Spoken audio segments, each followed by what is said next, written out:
ya individuales. Y como les comento, se puede utilizar la técnica de Fish para marcar algunos cromosomas, pero al momento de hacer el análisis de ahora sí que de las células que van a dar origen a los espermatozoides, puedes dar ahora sí que una probabilidad de que los espermas tengan ese tipo de anomalías.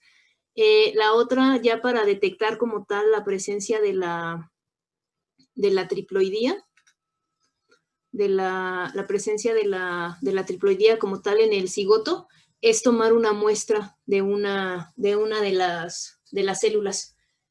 Ahí sí, igual in vitro, si se hace in vitro, se puede tomar una muestra de las células del cigoto, de las primeras divisiones celulares. Se toma una célula y se obtiene el cariotipo.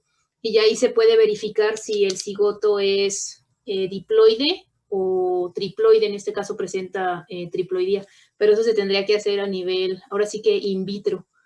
Ya para hacer la prueba de diagnóstico prenatal, pues ya se necesitan más tiempo, ya que ahora sí que se tengan más o menos unas 18 semanas para poder hacer la prueba de amniocentesis y verificar si se tiene el fenotipo triploide, pero generalmente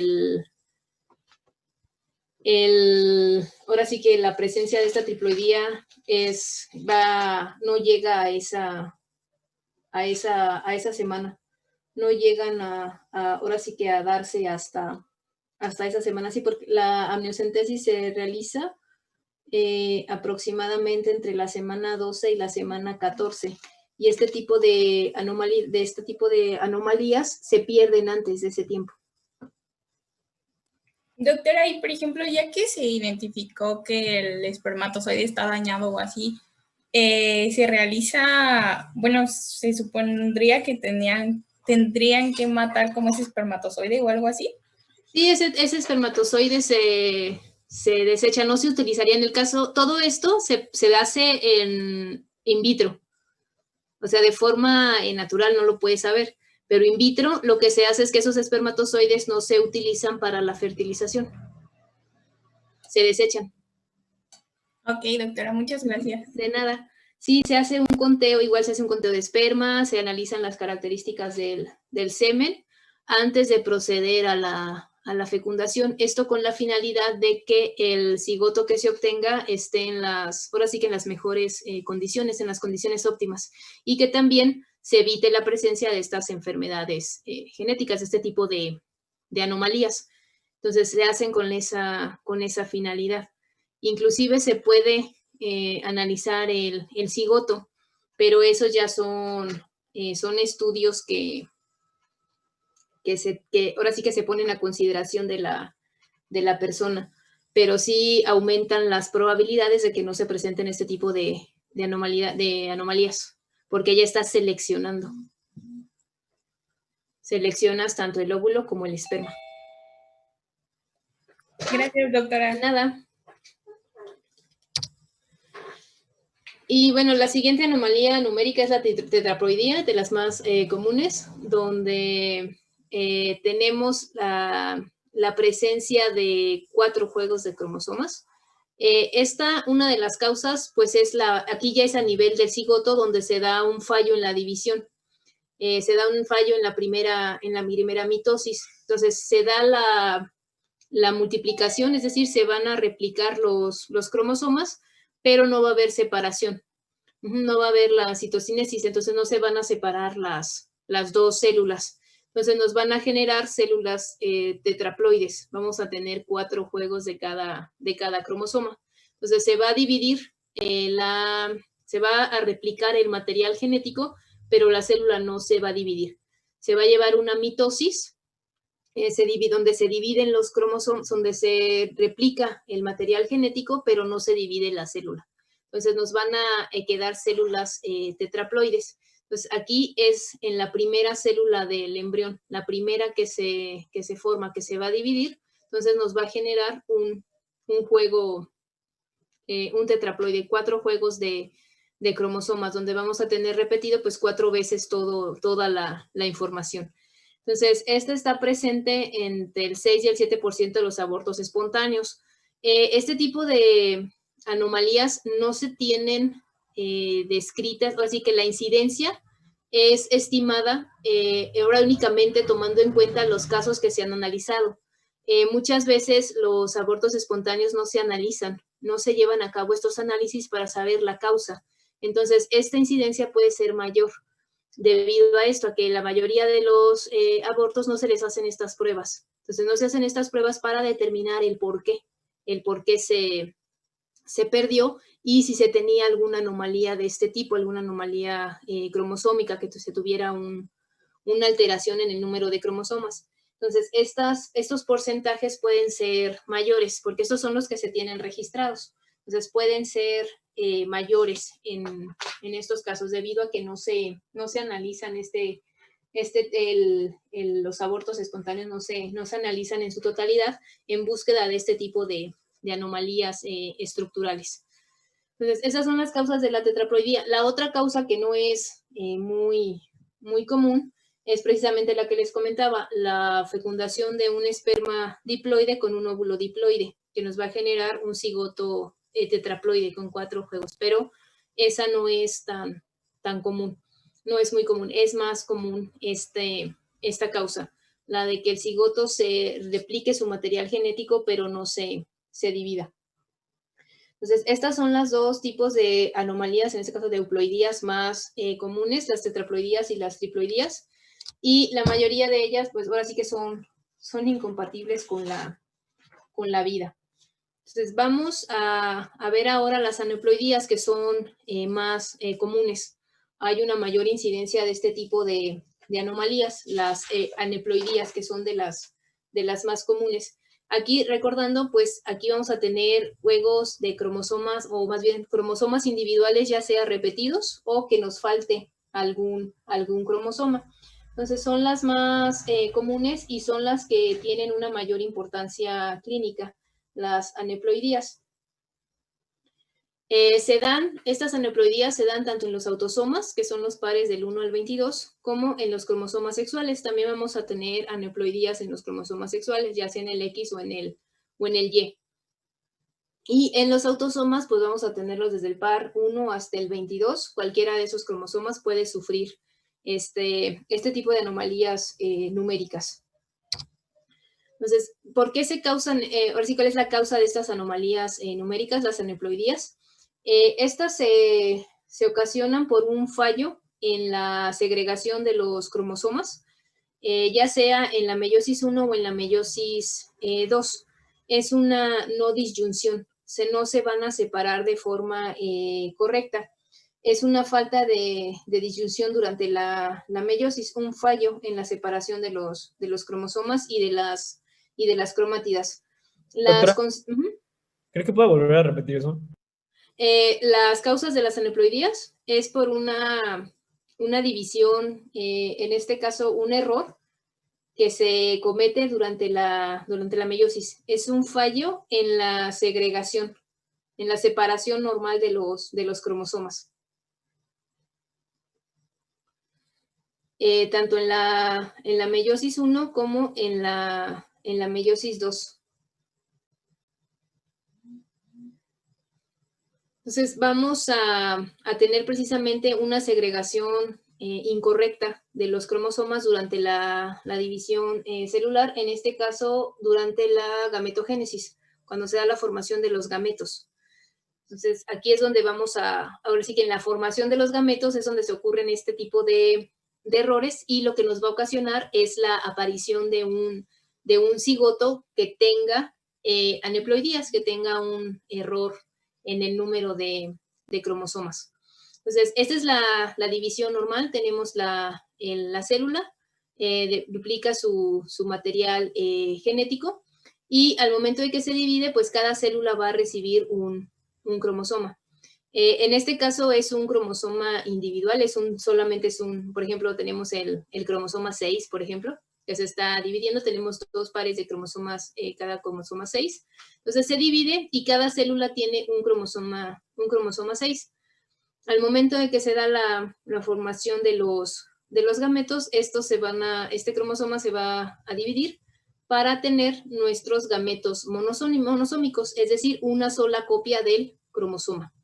Aquí este recibe los dos cromosomas y al momento de que se vuelve a duplicar el material, pues vamos a tener una copia del cromosoma por cada célula. Estos son nuestros gametos monosómicos con una sola copia del cromosoma 6. Esta es la división normal. ¿Qué es lo que sucede cuando hay una no disyunción en la primera meiosis, en la meiosis 1?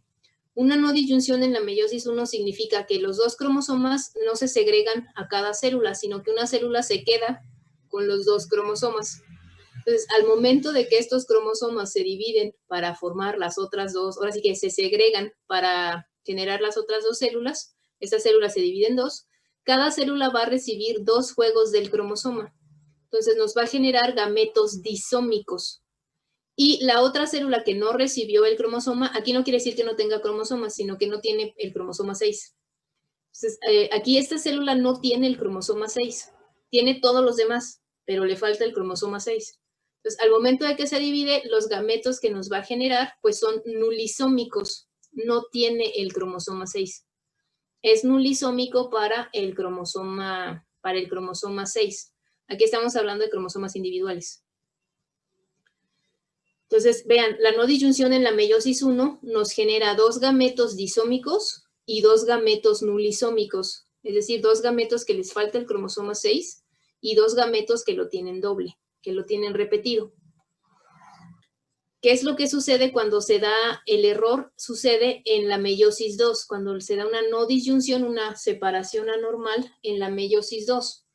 La meiosis 1 nos genera dos células, cada una con su cromosoma 6, y al momento de que esta se divide, donde va a darse el error, esta célula se lleva los dos cromosomas y nos genera un gameto disómico, y la otra no recibe cromosoma, entonces nos genera un gameto nulisómico. En cambio, la otra nos va a dar dos gametos normales. Entonces, vean, la que afecta más, la que va a tener una afectación más severa es cuando la disyunción se da en la meiosis 1. Nos genera, todos los gametos están aberrantes. Tenemos dos gametos disómicos y dos gametos nulisómicos. Mientras que la no disyunción en la meiosis 2 únicamente nos genera dos gametos aberrantes. Los otros dos son normales. Pues, ¿qué sucede con estos gametos? Si tenemos, en este caso, pues son normales, al momento de que se da la fecundación, pues nos va a generar un cigoto, en este caso diploide, con dos copias de cada cromosoma. ¿Qué sucede en el caso de que se dé la fecundación con un gameto disómico, que tengamos dos cromosomas? Al momento de que se une con el otro gameto, que tiene su juego haploide normal, nos va a generar cigotos trisómicos, es decir, que tengan tres copias de este cromosoma, del cromosoma 6, que es el ejemplo. Y si se llega a fecundar el gameto nulisómico, pues nos generarían monosomías, es decir, cigotos monosómicos con un solo cromosoma 6. ¿Qué es lo que sucede en el caso cuando se da la no disyunción en la meiosis 2? Las opciones es que nos dé dos cigotos disómicos, que son precisamente la fecundación de estos gametos monosómicos con el gameto haploide, que es lo normal. Nos puede generar un cigoto trisómico o nos puede generar un cigoto monosómico para el cromosoma 6, que no tengamos el cromosoma 6, que lo tengamos 3 veces o que tengamos el cigoto normal. Entonces, estas son las posibilidades, las posibles opciones que se nos generan cuando se da la no disyunción en la meiosis 1 y cuando se da la no disyunción en la meiosis 2, que son las causas de las aneuploidías.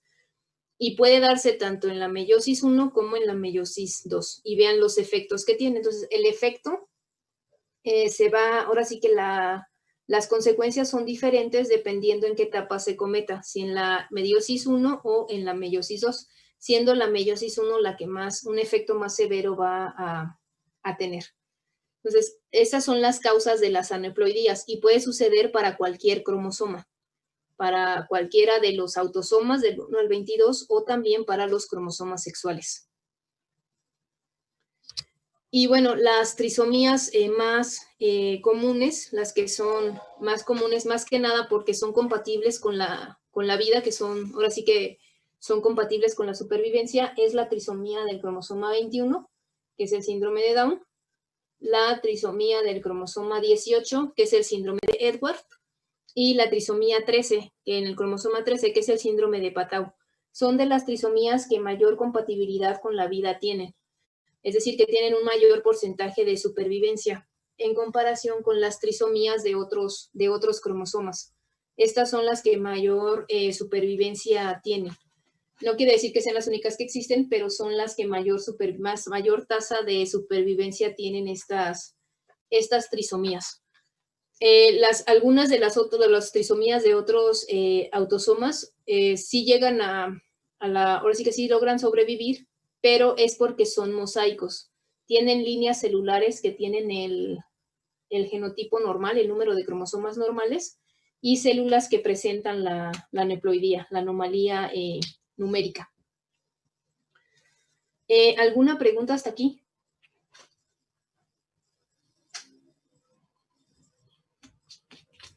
¿Se llama mosaicos o cómo? Mosaicos. Es lo que se conoce como mosaicos. En inglés es mosaicis, así como mosaicismo. Presentan mosaicos. O también lo vimos con el término, déjenmelo, en el caso de las anomalías numéricas, mixoploidía. Hablando de anomalías numéricas. Y en sí, el organismo que presenta la mixoploidía se denomina mosaico. Aquí está el término, mosaico. Ok. Presentan un mosaico genético. De hecho, de forma natural, las mujeres son mosaicos genéticos. ¿Por? Porque tenemos inactivo un cromosoma X inactiva. Ah, Y el otro está activo. Entonces vamos a tener células que tienen activo un cromosoma y células que tienen activo el otro. Todos somos mosaicos en el caso del cromosoma X, de forma natural. Sí. Eso lo vamos a ver más adelante. Sí, porque como que dice mosaicos y me quedo, ay, ¿qué es eso? Sí, tenemos líneas celulares. En el caso de las mujeres, tienen líneas celulares que son un cromosoma X está inactivo y otras líneas celulares en el que el otro cromosoma está inactivo. Ok, gracias. De nada. Bueno, entonces aquí la dejamos y nos vemos el día de mañana. Gracias, Doc. Gracias. Nos vemos.